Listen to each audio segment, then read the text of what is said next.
High, তোমরা কি ভাবছো আমি বাড়িতে কি করছি? আমার ছুটি? না না না, আমি আজ পেয়েছি ওয়ার্ক ফ্রম হোম, বাড়ি থেকেই কাজ করছি। আর এরই ফাঁকে দেখো একটা ফেরিওয়ালা এসেছিলো বাড়ির সামনে, আর সে হরেক মাল সব কিছুর দাম 100 টাকা বা 30 টাকা। তাই আমি আর মাম্মাম দুজনেই গেছিলাম টুকটাক কিছু কেনাকাটি করতে। দেখো কত কিছু কিনেছি, তোমাদেরকে দেখিয়ে দিলাম।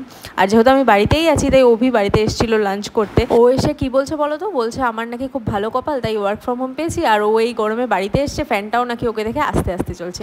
লাকিলি একদিন যখন ওয়ার্ক ফ্রম হোম পেয়ে গেছি, একটু তো ফাঁকি মারবই, তাই কাজের ফাঁকে স্নান করে একটু পুজো দিয়ে নিয়েছি আর তারপর লাঞ্চ করতে বসে গেছি। আজ যেহেতু শনিবার ছিল তাই আমাদের নিরামিষ খাবার দাবার হয়েছিল। খাওয়া দাওয়া কমপ্লিট করে কাজ সেরে সন্ধ্যেবেলা আমি আর মাম্মাম বেরিয়েছিলাম একটুখানি শপিং করব বলে, মানে জুডিওয়ে এসেছিলাম। মাম্মাম অনেকদিন ধরেই বলছিল টুকটাক কেনাকাটা করবে, তাই জন্য আজ ফাঁকা পেয়ে আজই চলে এসেছি। আর ফেরার পথে দুজনে দুটো আইসক্রিম খেয়ে চললাম বাড়ি। আর বাড়ি আসার পর অভির সাথেও একটু বেরিয়েছিলাম ঘুরতে। সো তোমরাও আমাকে জানিও ওয়ার্ক ফ্রম হোম পেলে তোমরাও কি আমার মতো এরকম ফাঁকি মারো?